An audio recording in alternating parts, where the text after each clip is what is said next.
to clean out some loose particles, was looking like a guy that was on the way to having a chance to be an ace. We never saw that from Adam Lowen or Brian Mattis or Jason Birkin or any of the other guys with the cavalry they called them at the time. The young arms movement of Andy McPhail. Right, and Chris Tillman, who looked awful in that period, has come along to be a pretty good pitcher, but he's not Jake Arrieta. Let's be clear about that. So Theo, like I said, I mean, his genius is finding and evaluating talent, and then developing it, and chalk one up to the Chicago Cubs. Again, it would be unfair not to say this. The Orioles did get into the postseason. There's no question about that, and they went out first. So I mean, they and didn't need to. By the way, this could have been them. I mean, that's never lost on me that they could have caught a little thunder, hit a home run somewhere in Toronto. That's not lost on me. They were close to this. I mean, the Indians could have gone out night-night the way the Rangers did or the way the Red Sox did. They didn't. They played better. I think they could have gotten past the Rangers. I don't think they would have gotten past the Indians. And they actually played fairly well against the Indians in the regular season, but I think with Andrew Miller, it's a different team. And again, the Orioles, the problem with the Orioles wouldn't have even been, as crazy as it to say this, the pitching setup, but it would have been the lack of discipline at the plate with at-bats. And they need to get this far, to get deep into the World Series, even thinking about winning, they need to fix this team and the way that they approach at-bats and what they're trying to do with a baseball on a regular basis. And if they're only trying to mash 450-foot solo home runs, they can't get deep into the postseason. It's just not the way it's done at this point. Alan McCallum joining us here. It is All Things World Series all weekend long. Of course, the Indians and the Cubs now out of aces. And, for me with the Indians, maybe we all underestimated them or we don't see them often enough. I mean, the Orioles, as you said, saw them a few times this year with relatively good results. But Lindor, to me, is as exciting. I mean, I want to pay to watch him play. And I feel that way about the Cubs, too. I mean, despite my, my notions for them, I think Rizzo seems like a nice kid, and Brian, and, I remember when the Addison Russell deal went down, and we all talked about him being the second. I mean, the Cubs are likable, I think. I mean, if you're a baseball fan, there's no reason to hate on the Cubs, right? Maybe their fans are a little obnoxious, but, as a team, there are likable people here, much like I think when the Royals and Giants get together, I don't know who to root against, right? I mean, it's not like having the Yankees or the evil empire. I think the Cubs can grow into that, quite frankly. Look, nobody hated Tom Brady and the Patriots 15 years ago. Now everybody hates him. It's kind of the way it works. Look, I think the Cubs are a very likable team. I mean, as you said, from Javier Baez, who lost his sister and struggled, and his baseball instincts have really shown up. Anthony Rizzo, who survived cancer. John Lester. John Lester, same thing. There are a lot of good guys on this club. Ben Zobrist is the ultimate sort of everyday workman guy who has created a really powerful career. Who was a super utility guy. Now he's batting cleanup for the Cubs in the World Series. They're making $100 million, right? Exactly. Yeah, how do you not? He's the every American kind of story. There are a ton of guys on this club that you can appreciate for what they've done. Jake Arrieta. Here's a guy who got cast off and has become a bulldog and a warrior for them. There's no reason not to like the Cubs.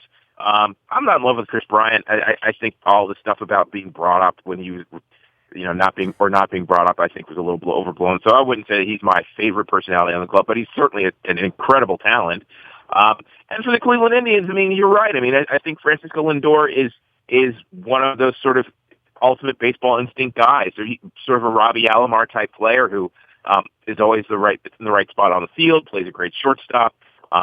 Not trying to do too much with the bat, but we'll take it where it's pitched, but he also hit the ball out of the ballpark. I think when he and Kipnis are right, they're arguably one of the best middle infield duos in the game.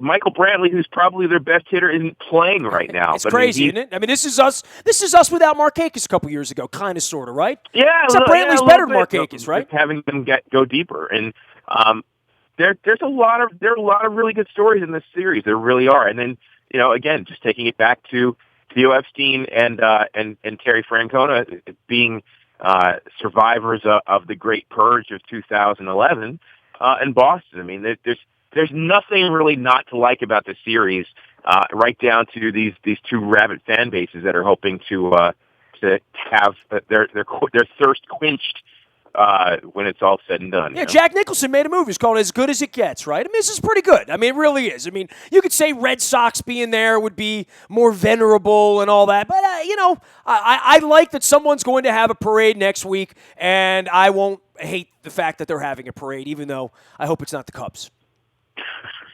Yeah, I know you're rooting against them. Look, I can give you arguments and reasons why either of these teams can win the World Series. I know the Cubs are heavily favored. I do think people are discounting the Indians a little too much. I agree. They're better than I thought. I've noticed that. I've watched a lot of baseball the last 3 weeks, right? And I don't watch a lot of the Cubs. I don't watch a lot of the Indians. Hell, I almost drove to L.A. last week in the middle of the desert for a couple of days to go see games 4 and 5 out there. So, I'm watching. I'm engaged in this. I will just say this. I like to like personalities, right? Right. If I have no rooting interest, I'm just looking at the way the guy bats, the way the guy runs, the hustle, the smile, the way he plays. This is good baseball. This is good. This is the kind of baseball, if your kid's watching, you're like, play the game that way. These teams catch the ball, they throw the ball, they work counts, they foul pitches off, they work. They're working the pitchers. Certainly from the Indians' perspective, working them too much, quite frankly. It gets me excited, Nestor. I got to be honest, to watch guys have good at bats and not just swing for the fences. It really does. Bauer, 87 pitches, 3 2/3, and he didn't really stink completely. You know what I mean? He wasn't horrible, but he looked like a young guy. That second run, he had 2 outs, nobody on. He has 0-2 on the hitter and gives up a walk. Dude, that finger thing's not right. It's 40 degrees out. I wouldn't have started him. Honest to God, I didn't think that was going to go well. I really didn't. Well, weather's certainly going to play a part. The DH, the lack of a DH for the next 2 or 3 games is certainly going to play a part. But 87 pitches speaks to the Cubs, to me. It speaks to their lineup and what their goal was. Their goal was to get him out early and have a lead, and they did that. Both of these teams know how to work a walk, and both of these teams know how to overtax a pitcher.